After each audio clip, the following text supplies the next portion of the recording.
The automatic emergency braking, AEB, with pedestrian detection system automatically turns on each time the power switch is placed in the on position and can assist the driver when there is a risk of a forward collision with the vehicle ahead in the traveling lane or with a pedestrian. The AEB with pedestrian detection system uses a radar sensor located on the front of the vehicle to measure the distance to the vehicle ahead in the same lane and operates at speeds above 3 miles per hour.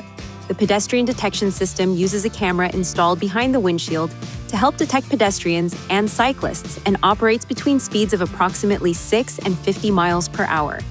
Intersection Assist can assist the driver when there is a risk of a forward collision while turning and operates at speeds between 6 and 16 miles per hour. The turn signal must be activated to detect a vehicle. However, it does not need to be activated to detect a pedestrian. If a risk of a forward collision is detected, the system provides a warning to the driver by a flashing indicator along with an audible alert. If the driver does not take action, the automatic emergency braking with pedestrian detection system issues the second visual and audible warnings and also applies partial braking. If the risk of a collision becomes imminent, the system applies harder braking automatically.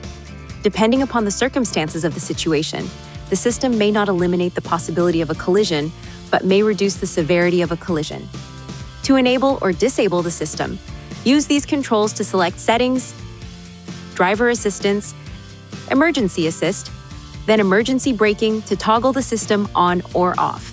Turning the system off will also disable the intelligent forward collision warning system. The warning light illuminates when the system is turned off. To ensure proper function of the system, keep these areas clean and free of obstruction. If any of these areas are blocked, an indicator and/or a warning message may be displayed. When safely parked, clear any obstructions to the radar and camera areas. If the problem persists after clearing any obstructions, it is recommended you visit a certified Nissan EV dealer for service. Please see your owner's manual for important safety information, system limitations, and additional operating and feature information.